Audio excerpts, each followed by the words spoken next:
Uncle Fester, friend dresser's ranch dressing jester, gestured toward the best dresser. Yes, sir. Today, Monday, April 4th, 2016. Scott Gimple is the Antichrist, or the problem with everything. Hey, everybody, I'm your co-host, Holiday Rob. This is Lowki Sapfoot. And today's guest is Michelle. Say hello. Hello. Nice. And this is a very Walking Dead heavy episode, considering the things that have happened in the TV pop culture world currently. Yeah. You'll hear my outrage, which now that I've gotten it out in a public forum, I feel that it's somewhat subsided. Yeah. I still stand by all the statements you're about to hear, but I'm not gonna, riot or whatever. Right. I'll still watch the next season probably, or at least give it a shot, but I won't give them money for it, at least not until they redeem what they've done. You take back what you've stolen from the other viewers. If you dig this podcast, you're listening to The Problem with Everything. I don't know how you don't know this, but it's a possibility that you're not. You might be on mushrooms and you might be pressing random things. These people's voices are amazing, man. I love it. And you can hear us every week, usually on Thursdays. You can, if you're a part of iTunes, you can check us out on iTunes. The Problem with Everything. You just got to punch it in. So you can subscribe to us. It's one button click. It's totally easy. It'll come right to your iTunes, and you have no excuse not to listen unless you don't want to. That's a good excuse. I will take that excuse. That is a fine excuse. This is not a dictatorship. Or a Rick-tatorship. No. It is a Jefferson-tatorship. We listen to Jefferson Starship, and we eat potato chips on a ship. And we build the city out of rock and roll. Yes. And potatoes. Yeah, you can also give us a 5-star rating. That would be awesome. I think we only have one right now, which is because I voted 5 stars finally. 5 stars. Yeah. Holiday Rob giving himself 5 stars. Why not? If you don't like what you do, don't do it. Yeah, that's a good point. Unless you're a mass murderer, you probably wouldn't like that. I thought you were going to say unless you're a masochist. Or that. Maybe you like that, though. Too. I don't know. A lot of mass murderers are masochists, I would guess. There's probably some crossover there. Anyway, follow us on the iTunes. Did you just say that? Yeah. All right, so do that. And then also follow us on Twitter. I'm at Lowki Sapfoot, just like it's spelled on your computer or your phone that you're looking at right now, with a W in the middle of Loki because of my hero, George W. Bush, our 41st president. Zig Heil. There's no word for entrepreneur in French. W. If you want to follow me and my non-shenanigans, because I just don't really use Twitter that much. You tweeted the other day. I retweeted you. I did indeed. Would you say something about small government? Oh, yeah. I was like, we just want to be able to fit our small government in your vagina or something like that. Yeah, small government in every woman's uterus. Yeah. It's the hashtag Republican platform. I liked it. I gave it some love. I'm at Holiday Rob. It's all one single word, Holiday R-O-B. Yeah. We also do some gaming, as you talked about. We gave the short list of things we enjoy. Mine was the ladies. What was it? It was the ladies, the weeds. Oh yeah, well that was before we started recording. And the movie theaters. Yeah, the vagina, the marijuana, and going to see movies. Yeah, I love the movie. I would swap out movies with playing video games, and then say that on any given day, the pole position of any of those 3 things might shift somewhat, depending on my current wants and needs. And if the list was longer, I did say video games would be on there with beer. Right, that's number 4 and 5 for sure. But if you'd like to play some video games with us, you can find me same thing, Lowki Sapfoot, all one word. You're very consistent. Yeah. It's Lowki Sapfoot on the Wii U and on the Xbox One. We can play games. Yeah. Where can they find you? I'm on the PlayStation Network, the PSN Network. PSN Network, that's redundant. That's like ATM machine. AIDS. PlayStation. HIV virus. Right? AIDS syndrome. I'm on a PS3. You can find me. I'm only playing Eve Dust 514 right now. It's a first-person shooter. It's a good time. It's totally free. The only thing I'm hardly playing at all right now, which that wasn't proper grammar. I've been drinking a little bit. I may have had a beer. What? I'm sorry. And I'm all exasperated from my vitriol for the horrible cliffhanger. Scott Gimple. Yeah. Everyone makes mistakes, but you better make this up to us, asshole. All right. What was I talking about? Oh, the only game I've really been playing is a baseball simulator for my computer, which is pretty dorky. But I could make all the uniforms and the teams, and then I think I told you about this, a whole like fake continent, and I made a map, and I have history written of the continent. That is really dorky. It's pretty awesome. It's pretty good times. Hashtag baseball is life. Yeah. We should get that one really rolling. Today was opening day in baseball, which is one of my favorite days of the year. Yeah. And I still had a shitty day because of that goddamn cliffhanger ending. It's caps on is like the hashtag that baseball's using on Twitter, like wear your baseball cap, which I do every day anyway. Except today I was so in such a shitty mood I left the house without my baseball cap. You were like, no cap. God, it really did ruin your life. I was in a shitty mood anyway, but my blender broke right before I had to go to work, and I didn't get breakfast, and I was mad. Many sads. Anyway. You can also check us out on Facebook. We're going to give a plug right now since we're talking about Facebook anyway. But it's the problem with everything on Facebook. Totally easy. Like us there. It'd be great. We have broke 100. I don't know. I'm not sure. I don't care. We were right at 99 for the longest time. Oh, really? So I think we just broke 100. Nice. Which is awesome. There's 100 people who I'd like to know about this. I'd like to do a Facebook giveaway. I'm going to announce right now. Yeah. First person to comment after this episode is posted to leave a comment on our wall, I will arrange sending you some original artwork that I made. Rad. So if you give a shit at all, Michelle isn't allowed to play. I'll give you some anyway, though. For being a guest, I'll give you something. Finally. She was reaching for her phone in the corner. Finally, a podcast that won't kill or rape your family, but will give you artwork instead. What podcast will kill and rape your family? All of them, as far as all I'm the concerned. Others? Yes. Yeah, they're a bunch of assholes. All those other podcasters? Fuck those guys. Who loves you, baby? That's right. Pretend that I'm the Joker and I'm throwing cash out to you on the blimp, but instead of the gas at the end, it's just clouds of sweet, sweet cannabis vapor. Oh, there you go. Yeah. You're going to go home hungry and rich. Speaking of artwork, to continue, today's guest was possibly going to be our artist friend Josh Jones, who Black Market Goods. Last week we talked about Black Market Goods Gallery. That would have been good timing. It would have been perfect, yeah. Well, last week since we had Ruben Bale Luckily, Michelle was here to talk about The Walking Dead, which is just what the we right needed. moment. We it was needed perfect. to get off our chest anyway. Everything worked out great. I had wanted to talk about it last week because I was super excited. I was like, 90 minutes, fucking, Negan's gonna be on there. I don't care if it's 5 minutes or 10 minutes or half the episode. I don't care. He's gonna be there. I was getting worried they weren't gonna give him enough screen time, but they totally did. Yeah. Well, I kind of expected this. I knew it was just gonna be that last taste of Me too. Of here he comes. He's a terrible person. Good luck next season. As it was coming up on those last 10, 15 minutes, whatever it was, I was getting like, are they going to give enough time to make me happy? And then they did. And then they ruined it at the end. Is he just going to walk out with Lucille and that'll be it? So if you want to check out Black Market Goods Gallery, just punch that in. He's on Facebook. You can talk to him about getting art. I got some art from Josh Jones today. Because, do it. He's the man. Yeah, he's not only does he have good, fun art, which hopefully you'll see in the photo for this episode. You should hold up that skate deck. I will. You got it's fucking sweet. He also does a comic, and he just does a lot of like fun kind of comic book type art and things like that. So if you like any of that, you can support a local artist, or at least an Albuquerque local artist, New Mexico 505 local artist, and help the guy pay for some tuition, man. School's expensive. I don't know about you, but I'm never going to pay my loans off. I'm probably just going to keep them on my head until the day I die. Bottom's going to fall out of the dollar before you really have to worry about it. You're good. That's my hope. We'll basically be like... water will become much more important. Trade services and goods. I'll be like, sir, handy. That'll be me. But yeah, check out Josh Jones, Art, Black Market Gallery Goods on Facebook. I'm sure I have some upcoming shows. I have no idea when. Actually, that's a lie. I can give you about... Don't lie to our fans, you fucking asshole.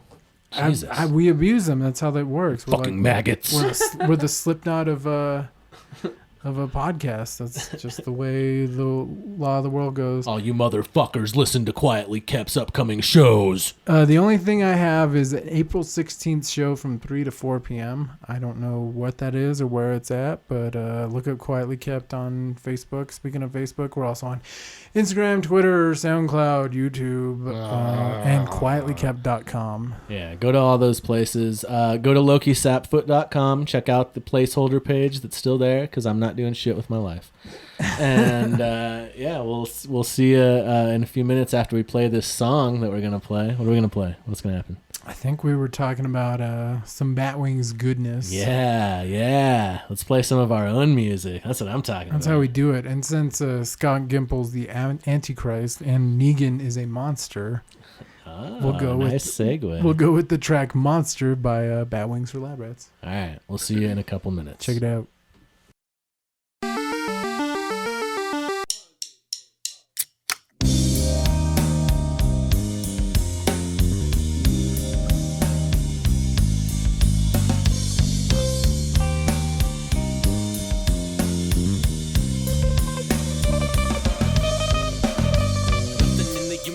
Perfect except for everything. Change is the only thing constant today or tomorrow.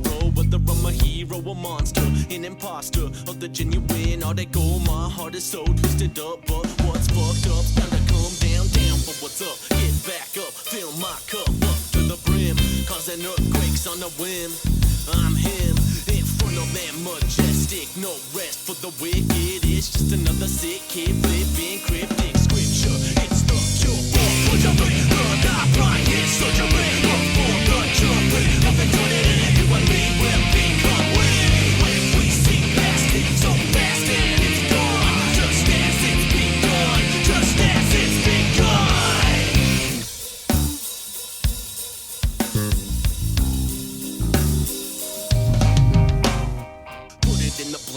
Got that complex simplicity. Don't listen to me, listen to the wind in the trees. I hear God talking to me, so please believe what we're down here in the grease, paying fees for diseases. Where's Jesus when you need him? I seen him on TV last week saying death to the meat creature, comforts for the weak-minded. All the time, it's time for expansion. The mansion of the mind is right here. Let's walk in, plug in, turn it up with the stomping. Everybody jump in if you can't swim. Just trust in the universe, no rehearsal. Just forward, no reversal. There's a curse you'll have to live with. A gift you don't want. It blesses it hard. Nightmares or dreams, you got what you paid for. All of these things, they come knocking at your door. Down to the roof or up from the floor, they feed on your door.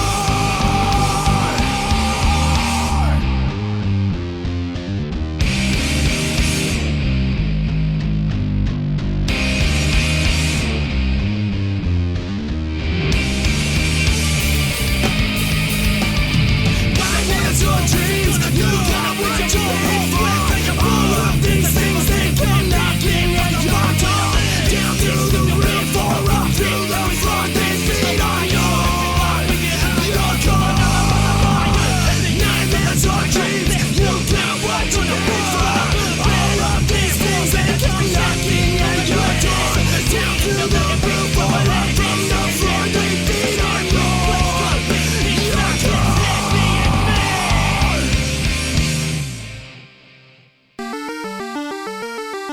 Man, I've never experienced so much disappointment and trauma at the same time. Yeah, we're here with Michelle. We're going to talk about The Walking Dead. Michelle's my friend. Hi, Michelle. Tonight's pop culture power hour.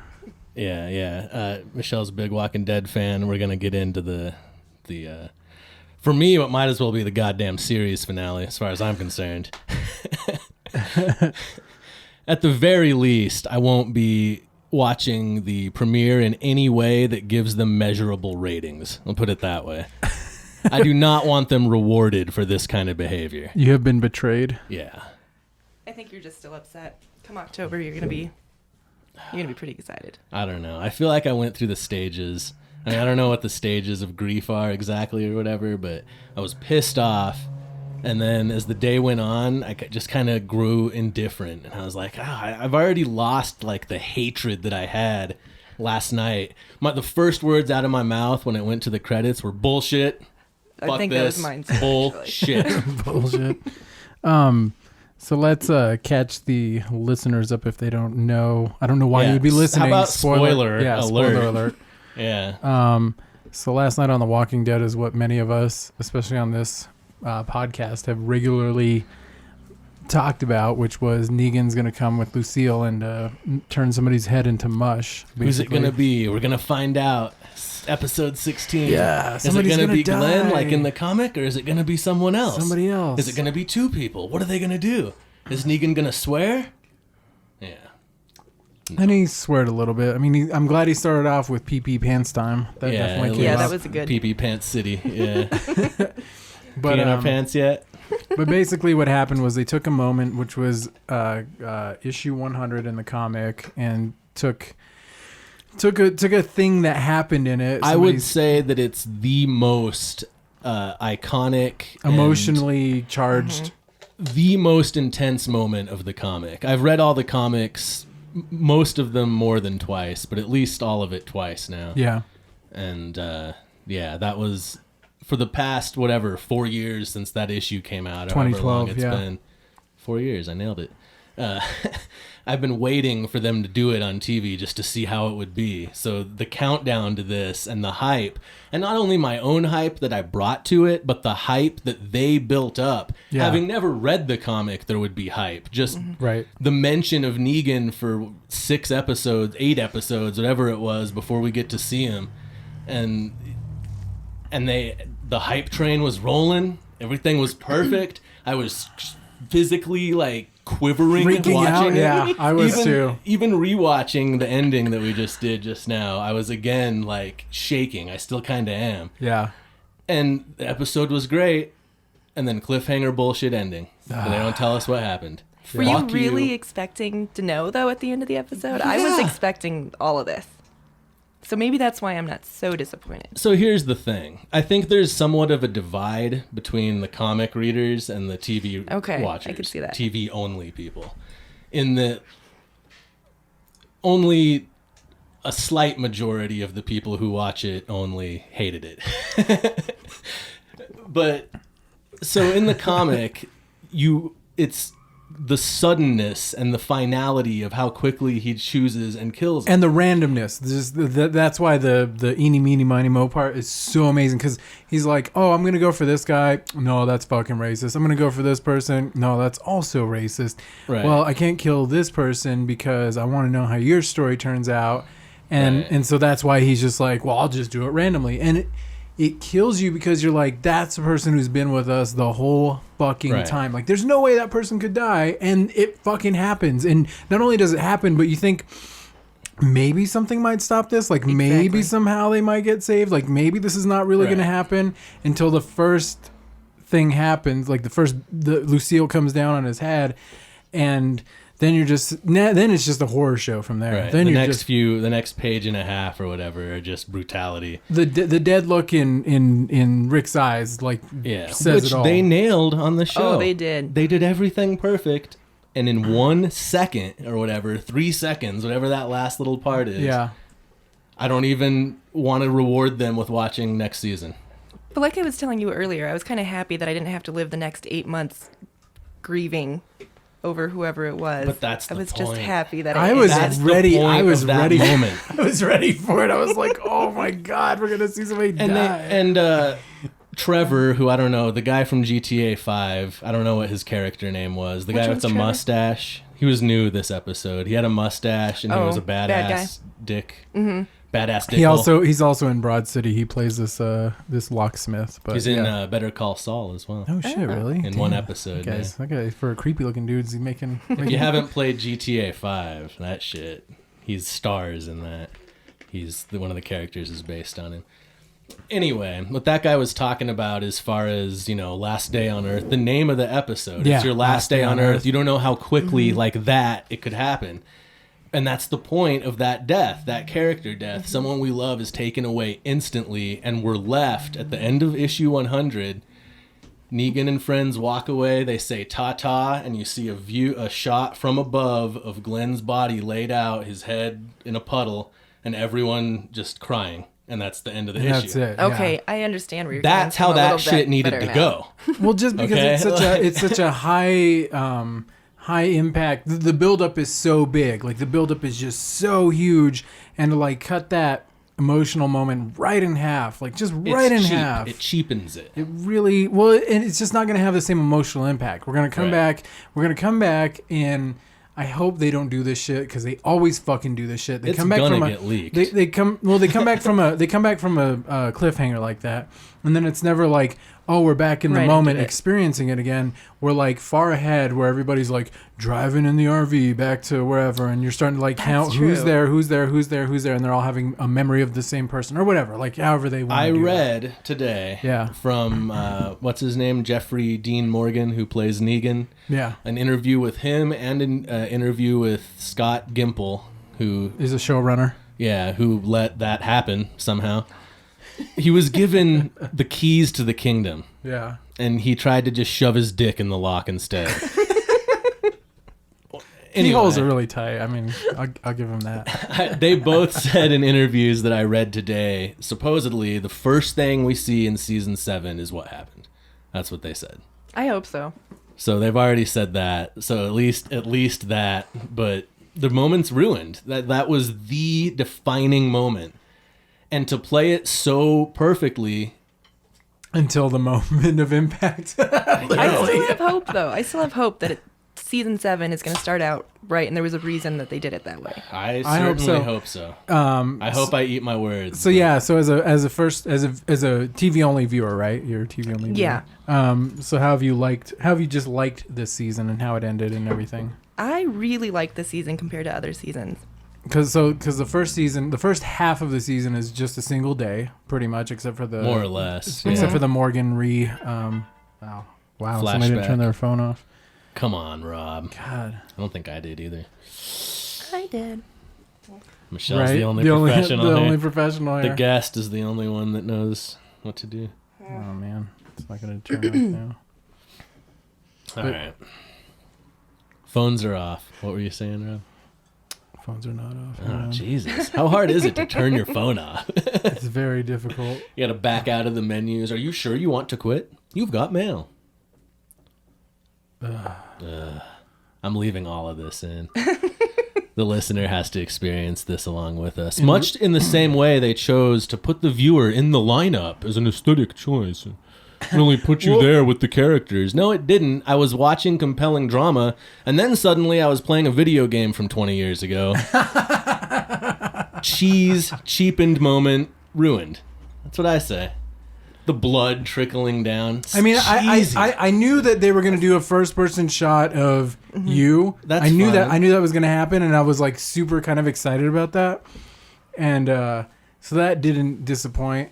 And then the first hit happens, and I'm like, and it goes blurry, and he like says the line, and that's a They great. rushed that's too. It's a great moment. Yeah. But then That you're taking it like a champ line. and then I it love just that, kept but happening, and I was just like, no, You like, gotta no, stop no, and no, monologue no. a little more. Yeah. Well, and just like the over and over and over again, and dark, and I was like, no, like Weak. that's. Yeah. You're killing the moment right now. Right. We've seen little kids get shot in the face. They've dropped the N-bomb at least twice that I can think of. Yeah. They haven't dropped a fuck bomb yet, which No. is like they at least did that for Breaking Bad early on. Negan could have said shit at least a lot more. When he leaned into Rick and said, "You're pegged," Oh yeah. I was trying so hard to still like it at that point. And you wanted the dick With sliding in the what- throat part. Yeah, you have to. Negan is not Negan without that. I found myself thinking, and maybe I'm wrong about this, but I was thinking if I didn't know Negan already and having read all the comic issues, Yeah. I would be asking myself, why the fuck are any of these people following this asshole? How do you look skinny and weak in a leather jacket?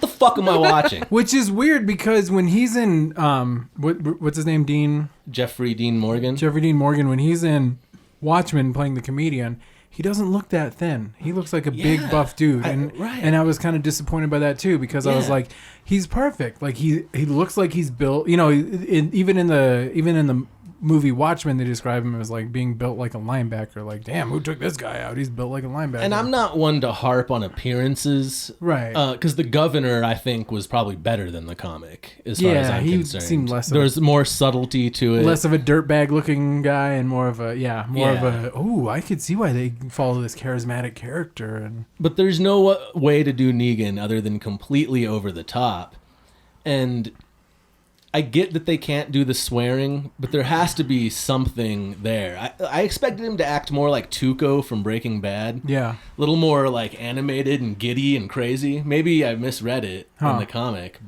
and I think his performance was great. Yeah, I mean, it wasn't what I expected, but it was still really good.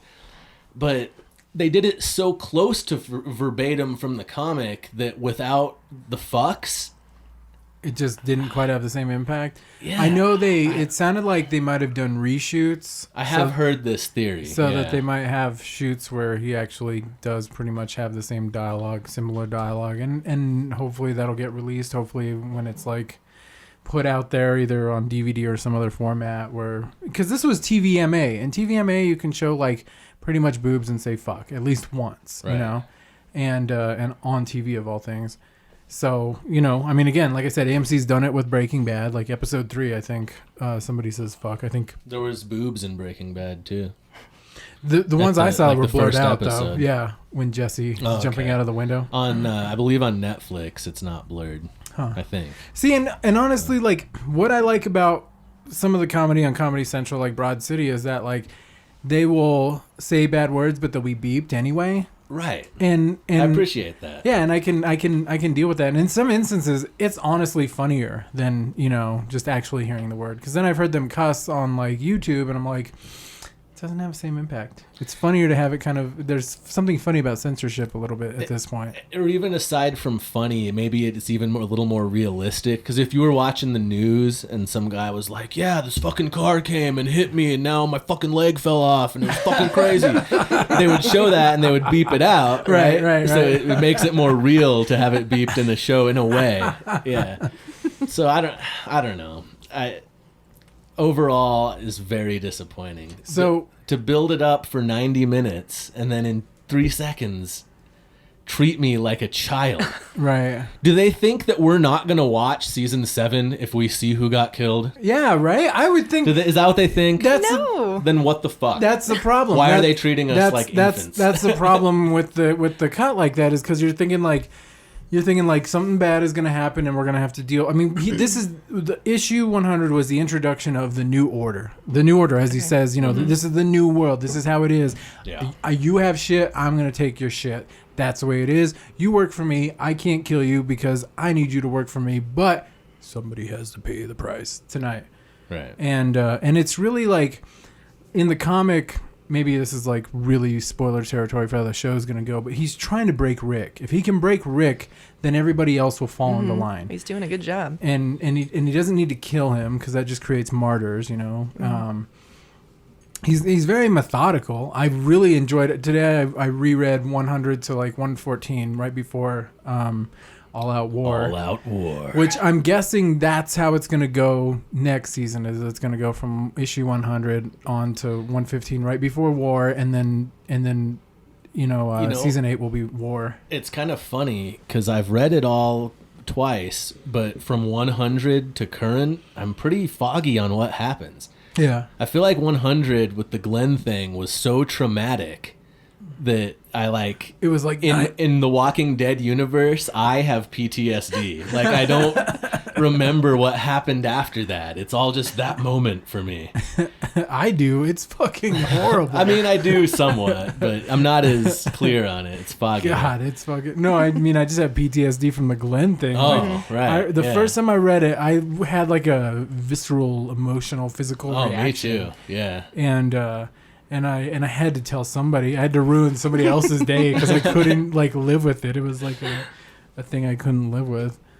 What were you gonna say? I was just gonna say that one thing I will be disappointed with the next season premiere, if they don't kill Glenn, or somebody, if they like pick, I don't know, what's that one guy's name? Aaron, thank you. Yeah, I'm that gonna be scares me. pissed. Right. Because why did he insist on going I other than... don't think they're going to pick Aaron. That'd be so weak. What was so genius about the episode, like, here's where I'll give it props, is the way they gave you the fucking buffet. The Right. whole... Oh, Anything. God, everybody could that- have been anyone. Everybody Yeah. that you loved was there that night. And it seemed a little bit bigger, too, than what's in the comic. Oh, Like, it is, yeah. It was just like a bigger scale. Right. And the fact that, like, even Eugene was even there, like, Oh yeah, Eugene. was such a bummer because, like, he's very vital in the next, story arc part of everything. And I can't imagine that they would get rid of him. See, I feel conflicted right now because I do want to talk about it and talk about where they might go from here, but I don't want to reward that choice with creating content the next day Yeah. that fuels the fire that they're trying to stoke. Like, Right. I don't want them to be rewarded for that bullshit. Oh, yeah. Woo! You've been listening to Walking Dead Talk. This is right? an interlude where we play a song. Yes. But Rob has a question. I do have a question. So, over the course of the entirety of the show, 6 seasons, all finished now, favorite characters? Ooh, that's a tall order. Shit, what do you got to answer first? You're gonna ask these questions. Honestly, it seems like a cop out, so I'm gonna go with it. But I would have to say Rick. Yeah, that's a good one. He's the one taking you through everything. I guess if I had to like, He's our eyes. He's right. what we see. I guess if I Yeah. had to like not say that, I would probably go with Eastman, the guy who taught. Interesting choice. Who taught Morgan's Morgan, guru. Yeah, how not His, to Oh, kill. not he was guru, good. but his And master. and his I trainer. guess the reason I like really latched onto that character is because like I grew up with social workers. He was a fucking social worker, and the philosophy really, his story and the philosophy really fits well with like, I wouldn't say like my worldview necessarily, but the optimistic parts of, I don't know, being alive is really what he was just a beacon for that. And the fact that he had to fucking die, of course, obviously. If Eastman had watched the finale, he'd be saying things like, I wonder what their reason was and how much better it is going to make it that they chose to do a cliffhanger. Right. Which is As opposed to my pessimistic, these fucking greedy assholes. yeah. I don't know. I'm interested. Hopefully it'll be good. We'll never know. How about you? If I had to pick a favorite, I don't even fucking know. I'd have to think about that for quite a while. There's a lot. Would you say Carol maybe pre the second half of this season? I maybe? like her. I like her now. I don't know. I didn't know there was so much Carol hate going on out there. I like her recent arc. I think it's great. Yeah. Yeah, Carol. And we throughout this we keep comparing in the comic, which has got to be getting annoying both for Michelle and the listener. Yeah. But in the comic, actually, I forgot what I was gonna say. That sucks. But Like Carol, right? yeah. Oh, right. Carol. Thank you. Carol in the comic. Yeah. She has a completely different story. Like, instead of She's like very becoming brief. a badass, she just goes crazy and like kills herself by walking into some zombies. It's not like This Carol has had an amazing transformation over Yeah. the season. It's been very slow and subtle, almost to the point where you're like, really? and I really like the choice to have her slide back and get confused about who she is again after becoming fucking Rambo. And then it's cool. Like I really like that uncertainty of never knowing like what this world can do to you. Right. So what do you think? Favorite character? What do you think, Michelle? You got to say Rick, probably. Of right? course. Yeah. I love Rick. I love everything about Rick. I don't have very deep answers like you guys do, but I like the acting. I like the character. I like the story. Yeah. He's a babe. Yeah. I know. He bit a dude's neck off. That was badass. That was Yeah. amazing. You know. Fucking awesome. I just don't think I would enjoy the story the same without Rick. Yeah. And then maybe Daryl. Daryl's cool. I don't Not in the think comic at all, Daryl. Not Is at he? all. Okay, that's what I thought. Yeah. And then I don't really like any of the lady characters very much. Michonne's pretty Amazing. awesome. Yeah. She's cool. She's a lot more surly in the comic. Oh, She God. never really opens up the way she has in the show. It took her a long time, but Yeah, she never really has gotten there in the comic, No, really not at all. quite. She's gotten there with Rick, and not in a romantic way, but they finally... Have you're not even really here yet. Friendship to respect, though. Yeah, but they finally... I don't know. Anyway, Let's play a song. Shall we play a song? Let's Right. do it. I don't know. I was thinking Mission Translation would be good by the Batwings for Lab Rats. Word up. Mission translation. Batwings for Lab Rats. Talk at you in a minute. Well, here's the fan theory that I heard. Michelle's livid at my... Here's the fan theory that I heard. Jeremy Johns, Johns with an A. Jeremy Johns on YouTube. He does a really good like movie reviews and sometimes like TV series. He does Daredevil and stuff like that. And Netflix is Daredevil, not like the Ben Affleck, the good one. Which is going awesome so far. By the way, I've only made it to like episode 3. I cannot fucking wait. It's great. It's such a good show. Yeah. He was talking about like what he's been confused kind of as I have been a little bit about Carol, how before she was like this killing badass of just like kill. I mean, even to the point where she like got a child killed by getting psychologically in his head. I don't think that was her intention though. No, that's totally... I think she just didn't have patience for her bullshit. Yeah. And I think that happening was the straw that led her to her current breakdown. And his idea, and I need to rewatch the episodes again this season to see if I agree, because I feel like this all happened before they got caught. Remember, Maggie and Carol get caught, and they get thrown in with the rest of Negan's crew, which they have to go save them from earlier in the season.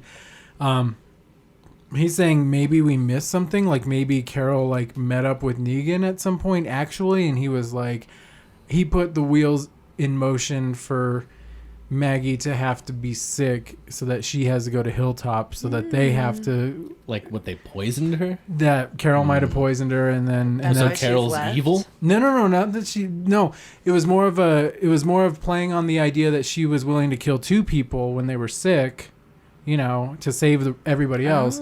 Where in this, it might be not that she was trying to kill Maggie, just to make her sick enough so that they had to take her to Hilltop, and then that way they could block off all the exits for Hilltop, which that was all methodical. They knew. They were ready for something. I think it's more so when Carol left, she encountered those saviors. Right. If she had been in cahoots with them, they're organized enough that they would not attack her. They would know who she was if she was helping them make a deal. Unless Negan doesn't want anybody else to know. Unless he's trying to play it that close to like the hip that like... This all sounds a little too first Mission Impossible movie to work on The Walking Dead. It's too still a good idea. Yeah, no, it's a decent theory, but I don't think it's I think True. he wants it really bad because, and I kind of can agree with him, to explain her all of a sudden change in behavior, that she wants to die. We had talked about this because we were saying in the comics she does want to die. Like, she totally just gives up and is like, let the walkers take me, and they do. I think the return to normalcy broke her, much like when I go visit my parents in Phoenix and then I have to go back to my normal life, and it's like, man, I was like 10 years old over the weekend, now I have to be 31 again. What the fuck is that? I think that's what happens to Carol, and she's like, oh, I get to make cookies out of acorns. Oh man, but then I have to stab this guy in the face. Fuck. Right. Shoot up all these dudes that I just want to met be on an the road. adult. Yeah. Yeah, I don't know. I don't know like where, how that will all work out. I really like what they've done with that. With Carol, or with the whole thing with Carol and Morgan breaking his code for her. Oh, that was beautiful. Which that proves was so her right. That was so amazing. That because he cares about her, he had to kill. Oh, that was such a good moment. So good. That was a good moment. That was a but good it's moment. like bittersweet because it's still that was nice. But he also wasted bullets. It's like, you could have saved a couple of those, dude. You might need that shit. That's what I was thinking. But I also make more. It's also a good introduction because it leaves us ready for the fact that we're going to meet Ezekiel and and this place is called the Kingdom. You know how? So so what did you think of this guy who they ran into? I was confused. Did he look like he was like in armor though? They looked like they belonged at a round table. Yeah, exactly, and that's what you're going to run into this upcoming season. Yeah, I like them. They're cool. They seem nice. Everything is set in motion for like what's happening in the comic to happen in real life, and it's gonna be. This is making me excited. I don't want to do. I don't want to give this. You're to gonna them. get I know, but I will.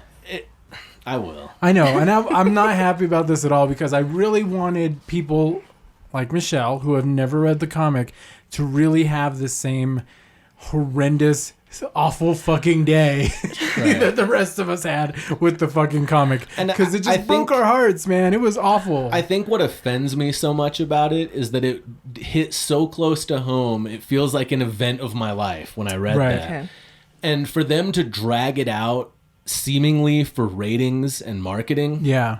When they immediately followed it with a commercial that said #WhoIsIt, I was so pissed. Oh, I bet. That's so cheap and gross. Like, I love these fake people. Like, you can't just treat them like that. This world, yeah. Well, and like my like problem was like I felt more like for you, Michelle, that you were fucking robbed. You were robbed of the experience of like of actually giving a total humongous shit. That would be about shitting out a tiny person, an alchemical being. that you would have to like, know the heartbreak that the readers have gone through, because it is kind of a for like, metaphorically speaking, it's a 9/11 moment. There's the world before 9/11 and the world after 9/11. There's the world before issue 100 and the world after. Exactly. And I was ready for it. I was hoping for it, but I couldn't take it at the end of that episode. I was already so on edge. So on edge and so sick. And I think that's what made me mad, because it was so good. It was good. The build-up was great, yeah. Yeah. They were nailing every point, except for the swearing with Negan. Right. I can get over the appearance, and even the swearing, but you got to do something else to punch it up, I think. But anyway, it's just that last thing. I really enjoyed watching Rick go from super cocky, arrogant, and me just thinking, oh man, you've fucking done it. And then watching that just drain out of his eyes and realizing he was fucked and they were all fucked. Yeah. That I liked. I thought that was a great performance on his part. It's good. So let's go to personal fan theories. We'll start with you, Michelle. Oh, God. Who do you think got to kiss Lucille? I love Glenn, but I'm really hoping it is Glenn. It's got to be Glenn. It's got to be Glenn, because I just think that there wasn't, this time a fucking dumpster for him to crawl under, Carol didn't come out of the blue and shoot everybody up. Yeah. Like, I just think it's about time he gets it. I love him. And I think that bringing up his fake out death earlier, I guessed it right. I knew what had happened. I didn't think he was dead. I thought he crawled under the dumpster. Everyone was like, no, he's dead, you idiot. No, totally Fuck under you. the dumpster. Yeah, and I was like, nope, he's alive. You'll see. And I think it's my same issue. I don't have a problem with what the story was. I have a problem with the way they didn't trust us to keep watching. The way they gimmicked the fuck out of it. I can see that it's now. It's insulting to my intelligence. I've followed this shit since it's existed, basically. And well, they gave us a couple of things. They gave us the fact that, like, okay, so weirdly, if you watch the live version, like with the commercials and everything, there was a show for Norman Reedus, like a reality TV show like about motorcycles or some shit. Yeah. And so I was kind of like, would they kill Daryl on this show so he could do this? And I was like, no, there's too much good like cross-pollination there for him to at least be around for another season. Like, I'm thinking like a marketer, right? But here's the thing. Which is clearly how they're thinking. I know, right? Oh, God. But in the episode, they gave you some really good things. They gave you the moment with Abraham and... the hug before Eugene left? No, not that. With Sasha. Oh, when about he's the like, baby. Yeah, about a baby. And I was like, oh, my God. And then there was the Eugene leaving the bullet stuff, because that's what makes him integral in the next one, is that he starts manufacturing bullets, and he leaves that. So you're like, well, he could fucking die, because they got the information now. They don't need him. He's not the person that's needed. My money is the only reason my money is on Abraham is because he is going to say Sasha's name before he fucking dies. Or he's going to say Rosita's name. He's going to say one of their two names before he fucking... Just like it happened in the comic. Nah. That happened in the comic? It was Glenn. He said, Maggie. It's terrible. Right after Negan says, oh man, your fucking eye is hanging out of your head. It's gross as shit. And then he hits him again. Yeah, no, it's like terrifying. Like, and that's what you missed out on. Like, it was absolute terror. This is like black and white images on a piece of paper, and you're fucking horrified. Yes, dragging it out like this feels like disrespect to the death of whoever. And I don't have a problem with them changing who it is. I've always said I like that there's 2 Walking Dead things that I get to follow. And I like that they change stuff, that it's similar but different. I love all of that. So my criticism isn't them changing one little thing, like when people get mad at Lord of the Rings or Batman or whatever. Yeah. Or like, here's the thing. You watched all seasons? Mm-hmm. So you remember that part when in the second season, which just drug on forever, but in the second half when Sophia was lost, and everybody's like, "Where's Sophia? Where's Sophia? We've been looking for Sophia. This is like the focus of everything." Mm-hmm. And then they find her. And she walks out of there. And, there's just like that heartbreaking moment. You're just like, oh my God. And then Rick's the one who like steps up and does the hard work and fucking shoots her. It would be like right there when you see Sophia and then just cut. I mean, that it would just... Or else right before you see Sophia. Or that. They'd give you a hint that it might be her, but they'd keep it ambiguous, and then they'd make you wait 6 months. And that would have been bullshit. And you just don't get that, like, whole, full, really just, like, emotional release. You're just kind of like, oh. Like, this was build up to dread. This was, like... jerk off with no finish. It was just, you're sitting there like the hooker's like, I'm really hot. And you're like, I know, I can't believe I'm paying for this. This is great. Right. I don't know if I can even explain, because I don't necessarily have a problem with cliffhangers in general. Yeah, right? No, I don't either. And I don't know if I can explain where my line is or what the difference is, really. Yeah. Other than this cliffhanger wasn't necessary to make an impact, and in my opinion cheapened the impact that they could have made had they told the story correctly. And I mean, even if they had cut it in half of who it was through the like awfulness and then cut out with the black and just had to keep like the hits over and over, you would have just been like, I don't even know, because you're going to want to see the reaction, which is what happened in the comic. Somebody dies, really important, and then you're like, I want to every character. I want to see the impact of that, later on. I'm going to keep reading that shit, because what are they going to do? I want them to go get him. I want them to fucking kill him. I want that to happen, and just I guess we'll see. I guess we'll see how it turns out, but just who do you think it was? I mean, like Glenn.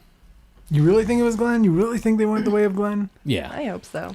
I do. I think it was Glenn. Huh. I did read, I haven't read the comics, obviously, but I did read a little spoiler. And doesn't the fact that Glenn dies in front of Maggie, lead her to some sort of revenge where she becomes the leader of Hilltop? Yes, but they could still do that without killing him, because they've already set it up more than they ever did before this point. Because she's already well known to Gregory. They already know each other. She's already dealing. Yeah, none of that happened before. Did it? I don't think so. No, I don't think so. Yeah, and the whole thing with Deanna, however you say it, her taking her kind of under her wing as a politician or a leader. That didn't happen? No, I don't believe so. I don't remember. Oh, God. I don't think so either. What was his name in the comic? She was a guy in the comic. Oh, the husband, or it was her husband or whatever. It was genders were switched. Yeah. The senator guy was a guy. I don't remember, but because I just read about his kid getting killed, which is hilarious. You don't have any guts, and then Negan cuts him open, and his guts You're ruining all fall shit. That don't spoil. You can't. Well, we don't know that's going to happen. That's not Spencer's. Spencer's not the same in the TV show as he is in the comic. And I can't stand Spencer anyway. It's okay. He's pretty annoying. Which is pretty much what somebody says in the comic too. like that guy was an asshole, but he probably shouldn't have had his guts cut out. It'd be gross, but I'd be like. No, it's exciting. It's exciting to see where they can go and what's going to happen. We all know what's going to happen. We all know something big is going to happen. Not just that Rick's going to roll over and this is going to be the end of the group. We know, we've seen them, in Terminus, which wasn't even in the comic at all. Right. The cannibals were, but they did it differently. Yeah, but they did it differently. The group never had to face them, as far as I know. It was they kind of did. Kind of? Yeah. It was a shorter arc. Yeah. It was only 4 issues or something. Oh, okay. Yeah. But yeah. So stressful. Well, now you get to wait 6 months. Yeah, till That's October. okay, because I have fear Giant, to buffer. swollen blue testicles. Oh my god. Yeah, hope. So do you guys? I don't think you really care for Fear. I liked it. Did you like it? Yeah. You? Fear the Walking Dead. Oh, yeah, it's okay. I mean, I like that it's LA because I like LA and LA's weird. I can't figure out where that neighborhood is to save my life that it takes place in, and that looks like somewhere around Venice Beach because it doesn't look like Malibu. The end part? Yeah, when they're out there, and I haven't think watched any of the it's- new stuff. I want to yet. say it was Venice because I remember reading about like where that is, like the weird trash pile or weird and the rocks graffitied or whatever. graffitied slabs of concrete. Yeah, That shit. Yeah, that's like a sort of a landmark wherever it is. and I like it. I like it on that level, and I like that they still try and that the whole thing is this like junkie, and everybody's like, I don't believe you, junkie, you're a fucking junkie, and that's a really good like perspective to bring it from, because that would be when disease happens. I mean, they had a tuberculosis outbreak there in Los Angeles. They have this place called Tent City. It's like near Little Tokyo, near downtown. Everything closes after 5, so these people can set up tents and they like live on the street. But and it's illegal right now, or they've been cracking down on people living in their cars. So people have just been setting up tents in public spots, like on the street. And there was apparently like a tuberculosis outbreak, which if disease is going to happen in an urban area, it's probably going to be caused in, the locus point will be in that, or the first place where it starts will be from there. Yeah. So, I don't. What do you think of Fear the Walking Dead? I really liked it, Yeah. especially the first episode. It kind of slow, Yeah. but I they're liked setting up that, character. though. Yeah. Yeah, they're It setting doesn't the have to characters. be because that's what I don't know. It's a different tone from Walking Dead. Mm-hmm. Walking Dead is very comic booky as you watch it. I think, right? Because it seems Yeah, I could see that. a lot of the shots they're trying to copy the exact panel from the comic. Like when they met Eugene and Rosita and Abraham, the way they're standing, like with the light behind them and shit, like stuff like that. It's very comic-y. And I felt like Fear the Walking Dead was just more of its own thing, which I think is pretty ballsy. And I try to imagine it like in a vacuum, like without the influence of, well, it's related to The Walking Dead. I try to think of it as like, if this was a show that only existed and I never saw the other one, would it be good? And I think the answer is yes. I It's think pretty so, too. good. I think. I don't know. I like it. I like it a lot. It's good, and it's cool that they're having the like little minis with the plane and stuff like that. Yeah, That's I kind of noticed fun. that yesterday. All right. I didn't notice it before. I thought I it feel was like cool. it's somewhat of a cheap tactic. Well, it is. I mean, all of this is like, I guess the thing is, I would rather have something that has a lot of work and a lot of good story and a lot of good character building be used for shitty, cheap promotion than like the reality TV we had for like a decade in the, post late 90s up until, 2010. I didn't have it. I don't know. Well, no, I dropped out of mainstream culture. I was like, I don't really need any of this shit. Oh, I don't give a man. fuck about any of these people, and this is just like the laziest, cheapest way to make TV. I got sucked into a few, but that's It happens. I mean, that's what MTV like made its money on after it was like, oh, what's music videos? I don't really. right. And everybody was like, cool, YouTube then. Fuck you, MTV. Hey, everybody. Hola. We're back again. Yeah. Well, we're still here. This time with We haven't gone anywhere. another hard-hitting question for all the fans out Rob there. asking the hard questions. That's right. Hard, difficult, whatever. So I was thinking favorite moments. Favorite moments in 6 seasons of The Walking Dead. What are your favorite moments?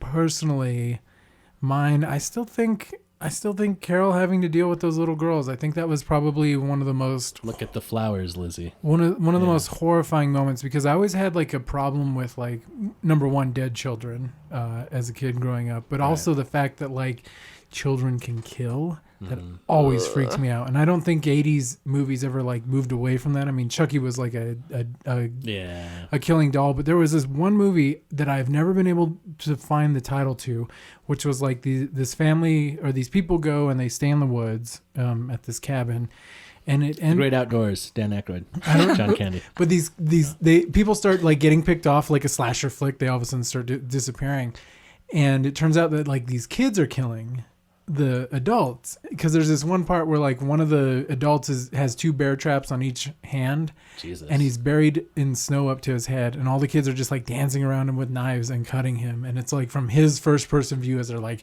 you know, circling around him, like cutting him. And sounds awesome. I will never forget that moment, but I will never be able to remember what that movie was because I was like 7 or 8. But that moment when Carol and Tyrese come back and they see, you know, the one sister over the other sister. Lizzie. Yeah. I forget the other one's name. The good one. Over the dead body, I just like almost lost my shit. If they can show us all of that, if she can murder a child, can we let Negan say fuck? Can we show some nip? Can we get a little Lauren Cohen nip? Come on. Or Rosita. We got some butt crack. It was nice. That's good. That's true. Shower scene. I'll take Sasha nip. She's good looking too. Just get some nip going. There's a little nip. Had to see Abraham. Show a little discoloration. Had to see Abraham without his shirt on. How about you? What's your favorite moment if you had to pick one? My favorite moment is coming up when we get Lauren Cohen nip. No, I'm just kidding. If I had to pick, and I'm not going to say it's my favorite moment, but the first one I thought of that's really good is season 3, when Merle goes, when he takes Michonne and everyone thinks he's going to make the deal with the governor to give her to him. Uh-huh. And instead he lets her go and sacrifices himself to help them buy a little more time. That was good. He takes out a few of their men, helps them get a little bit of an advantage, redeems himself right at the end, chugging Jack Daniels or whatever, blasting rock and roll, getting the zombies to follow him. Yeah. And the follow-up when his brother finds him and cries and then stabs him like 18 times in the face because he's always wanted to do that to his brother. Yeah, right. There's some real deep shit going on there. So it's good. amazing. Yeah, that was to see great... Carl or Daryl break down and cry like that. I think good. That's up there for sure. Although I was kind of pissed that he didn't get the governor better. Like, you know, he was like breaking his fingers and the like governor bit his him fingers off. Yeah, that's what it was. Thank you. Oh my God, I know. I knew there was something with the fingers, and I was like, no, just get him good once. But what about you? What's your moment? That was a good one. They're all good ones. But I guess probably when Rick and Shane were out in the field looking for that kid, you know, when Shane set it all up. Yes. And he kills him, or so he thinks. And then Carl comes out and Shane comes up as a zombie, and that's when you realize, oh shit, you know?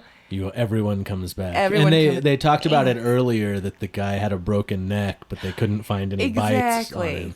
And so there was that part of it, and also I think that was the first main character that I never thought was going to get it, and that's when I realized no one. And really just the level of, again, you're on with this with Rick.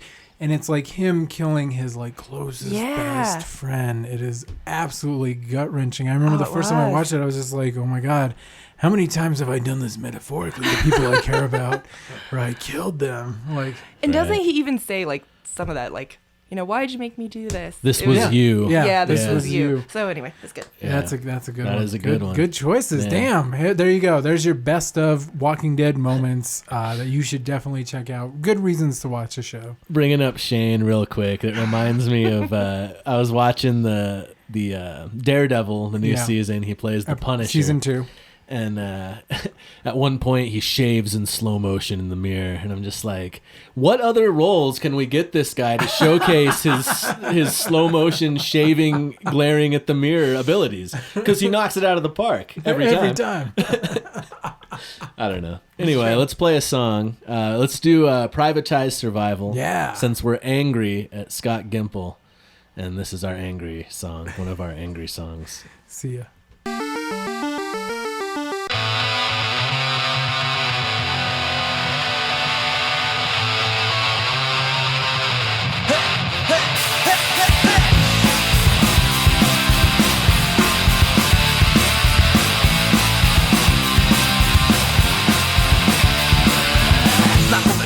code and break out.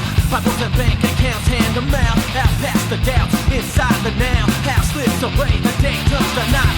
Bye, start reflex, indulgent senses. Mess with minds disconnected, flexing power. Now cower, living life without us an hour. Life or die, survival. Life or die, survival. Life or die, survival.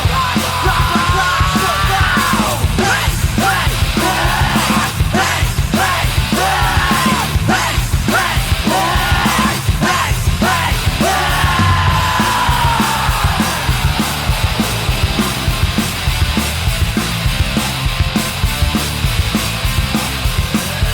How can we trust the sun wasn't stolen? Will we stay or run home? The non-spawn mind police. Dawn comes release. Day burns away. The day never stays bright. Close your eyes, there's no way. The day stay inside high. Let the day die. Reflex in power. Now cower.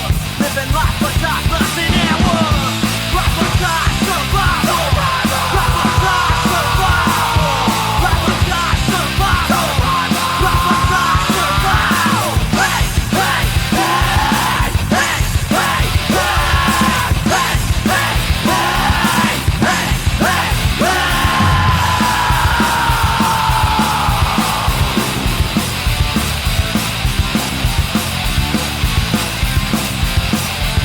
What can I say here to change the world? What can I do here to change myself? What if hell's possible, but more than plausible? Deniability, that possibility to the me. Thought it was over, the order of chaos embraced over aeons. You dropped the baton, flexing power, tower, living life without us an hour. Life or die, survival. Life or die, survival. Life or die, survival. Life or die, survival. Hey, hey, hey, hey, hey, hey, hey, hey,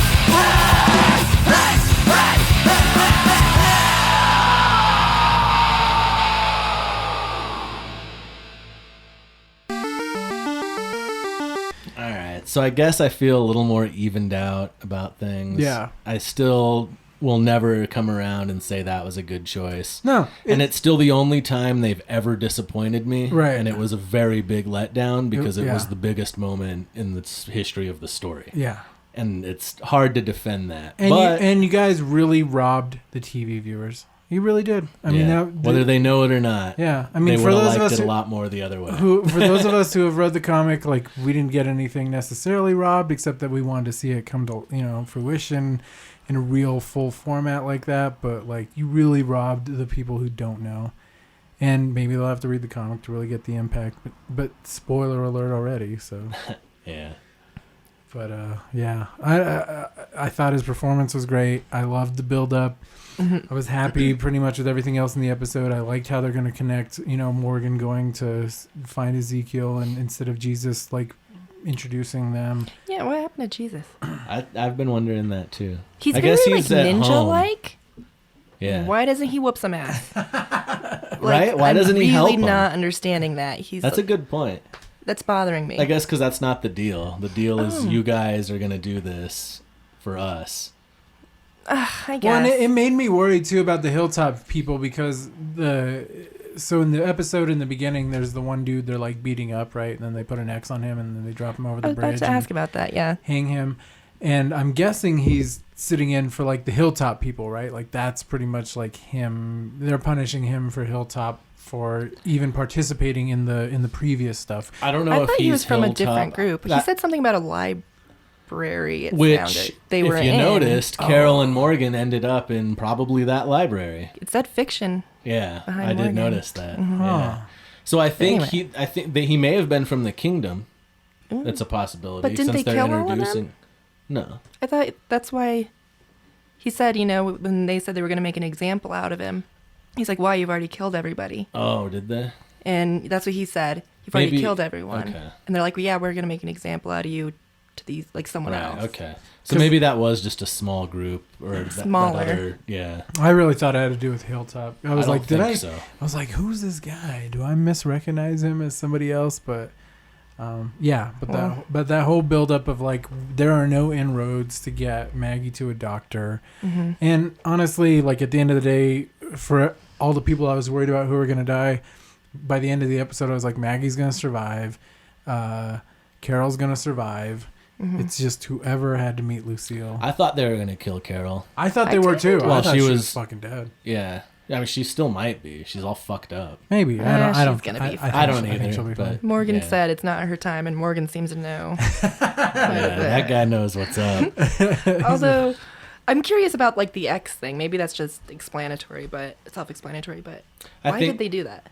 I don't know. I think just as a extra disrespect and you're a target. He's a thing. Anybody can be a target. Yeah, you're a thing now. I hated the way that guy just leaned over, staring at him. I'm like spraying him down. I was like, what is he? Are they gonna set him on fire? I didn't know what they were doing. Yeah, I wasn't sure either. All right, I thought maybe you guys knew. It all paid off though. It all paid off at the end there when they threw him over, and it was like, oh, that's awful. X marks the spot. That's part of what was so frustrating to me about the ending was that it was awesome up till then. Mm-hmm. Right. Everything, this all sort of happened in the comic, but they punched it up so on a much bigger scale. It's so much cooler. That's what I said. So much scarier. That's what I said when we were watching it. I was like, oh my God. And then when they were like, all right, bring him out. And I was like, oh, they brought everybody else too. Holy shit. Oh, I knew that was going to happen. It's going to be the ultimate lineup. It's going to be every single person that you ever gave a shit about in this show. And they're going to like pick one person out of that. And that's going to be the end. And I was like, no. So obviously I haven't read the comics. So Negan to me is not a disappointment. He scares the shit out of me. He's good. I'm not disappointed by his character. And the way they built him up. I mean, when somebody was like, I am Negan, everybody's like... And they all operate... The thing that scared me the most was when they first met those guys before they took a rocket. The biker dudes all, and that was perfect, like, Negan-esque beginning. He's like, if you're going to eat some shit, it's better if you just take a mouthful of it and try chew, swallow, repeat. Yeah, instead of, like, trying to not eat it all. Right. It was like perfect. Nibble on that. Yeah. Yeah. I was like, that was like the first time you see Negan is like, oh my God, you're gonna have to deal with these assholes like that. I think all of my boisterous criticism from earlier, I think that was just me trying to find something to be angry about because the cliffhanger pissed me off so much. No, I mean they really did chop an emotional moment in half. I mean, it really did get chopped, and I know they're gonna finish it, but I keep saying the same thing. It cheapens it, and it disrespects our intelligence to say that we won't still enjoy seeing what happens next if they give us closure on that moment. Right. I think that the product they make is too awesome overall for them to cheapen their own work by making it a fucking Batman. What will happen next week on Batman? Bullshit. Like, that's what I'm saying. No, and I think that's an absolutely valid point because really the thing that we should have been left with was like, oh my God, we totally lost somebody this season, and how are they gonna like live in this new world? How is this new world gonna be?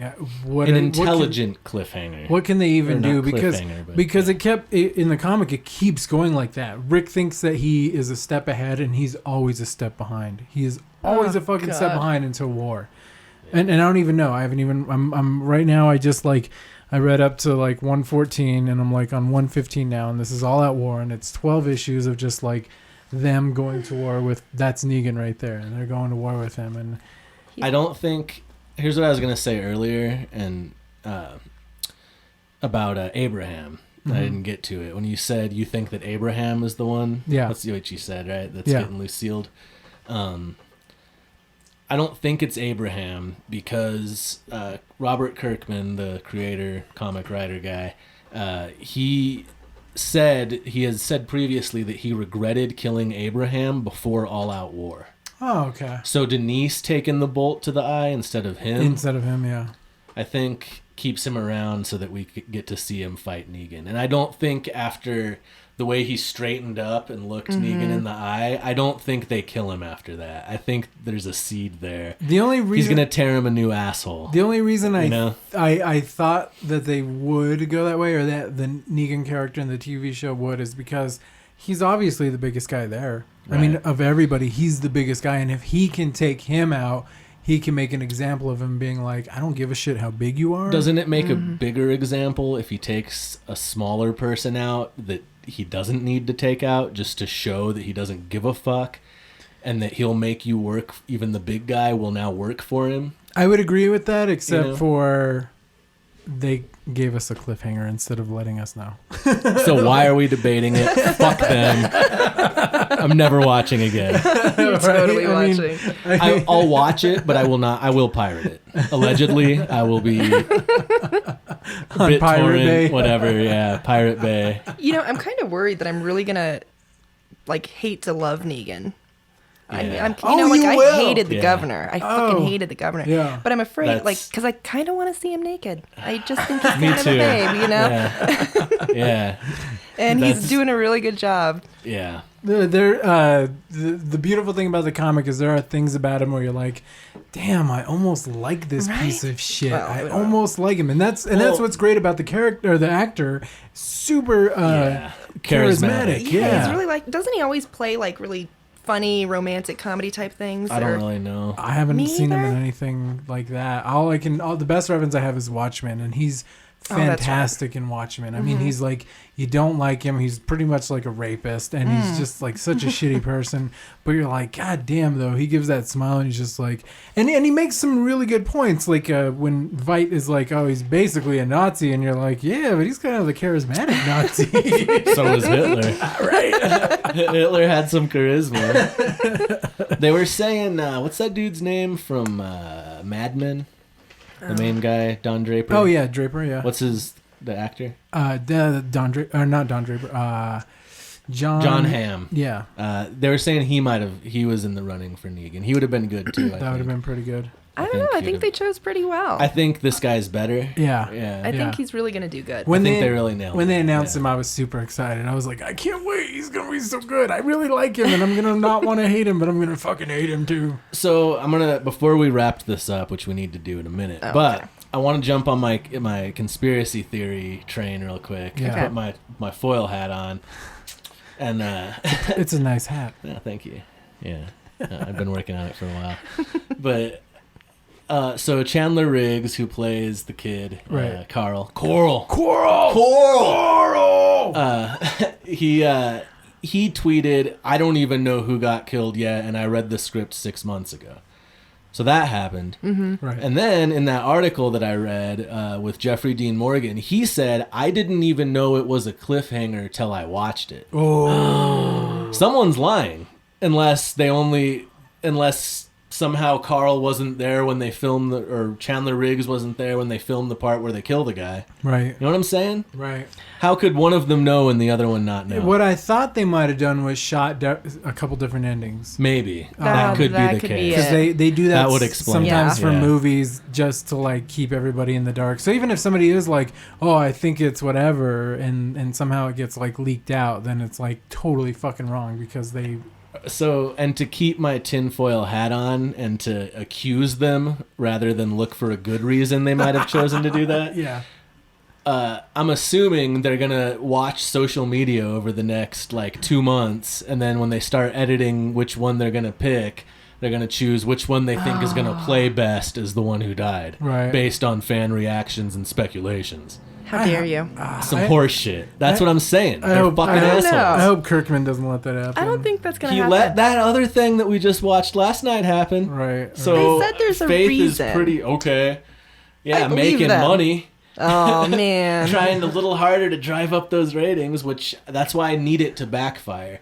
On IMDb, that episode last I checked was like a 5 rating, and the rest are all like 9. I need the ratings up. I need this show to survive. I want it to as well, but I want them to take a noticeable hit on that premiere so that they go, oh, we shouldn't Maybe do we shouldn't gimmicky do that horse again. shit. We should trust our viewers' intelligence a little more. Although, however, you have to admit, everyone we love pretty much was lined up. Yeah. Somebody fucking got it.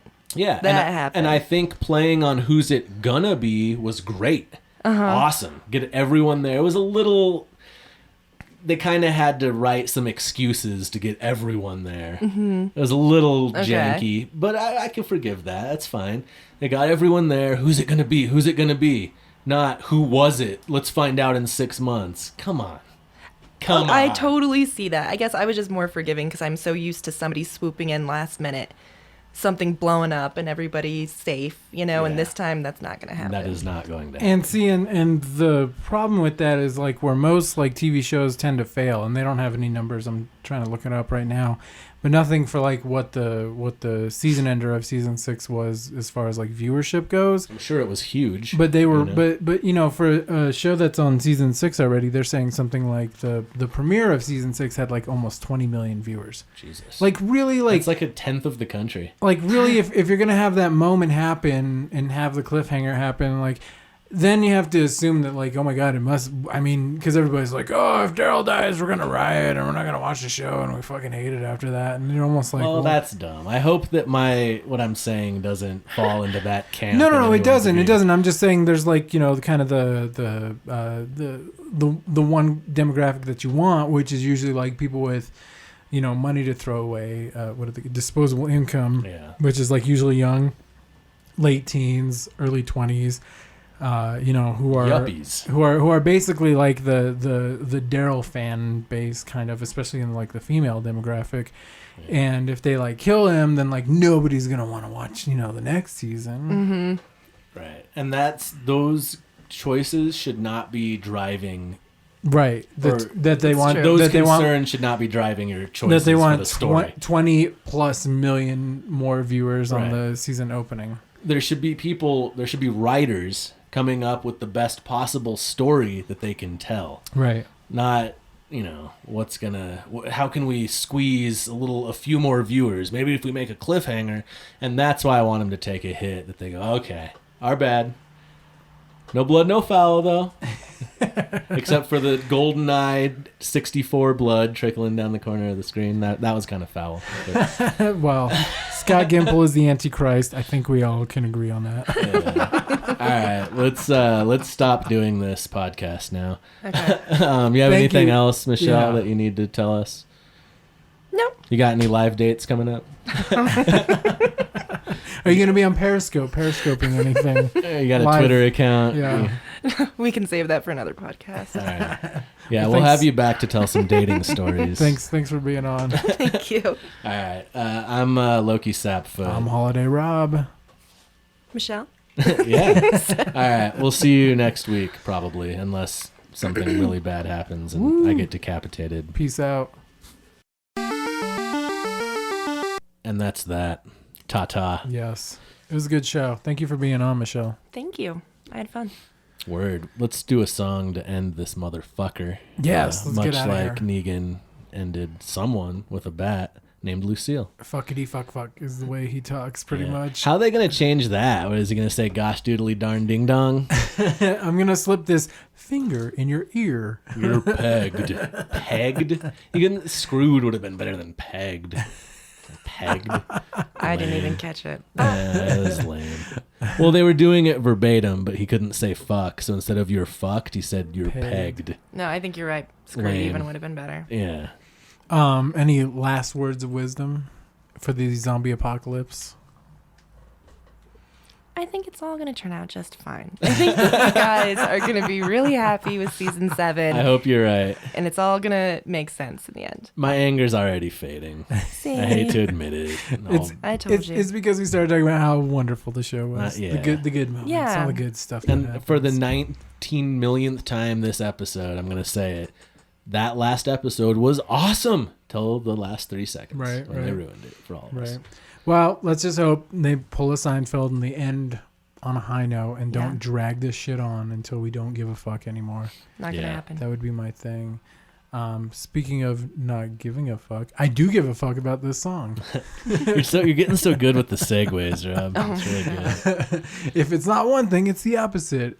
This one is The Lions, which was always like a favorite song, I think. This is the anthem. Yeah, and I think if you're having a Walking Dead moment where you think you're like everything's over and whatever, or you're going into battle, you're gonna fight the governor, or you're Carol and you're gonna save your people. This is the song you want Yeah, you want to throw this on your headphones while you're doing jumping jacks to warm up for All Out War or whatever, for sure. Which is going to happen. It's going to happen. All right. So this is The Lions by Bat Wings for Lab Rats. We'll see you next week. Peace out. Yo, it's Lowki Sapfoot. I'm sorry that the audio probably sucks on this part at the end, but nobody probably listens this long anyway. But I hope you did, because I want to make sure I give props on the podcast to Daryl Banner. He made the Walking Dead 8-bit intro thing that we used. I don't know if you noticed, every week I put like a little video game sound effect, video game music clip, and I found an 8-bit version of the Walking Dead theme made by Daryl Banner, who is awesome. So make sure you go look him up on YouTube. I believe it's Daryl. Let me double check. Yeah, Daryl, and then Banner, Banner. He's on the YouTube, darylbanner.com. You can listen to him for free on Bandcamp. And he does 8-bit versions of a bunch of stuff, and it's super cool. So check him out, and then I'll play his Walking Dead theme again right now to end the show, finally, for reals. I've had so many fake endings, it's like a Glenn death scene up in this motherfucker. Alright, we'll see you next week. Sorry for talking for so long, but I promise I'm gonna stop, like, right now.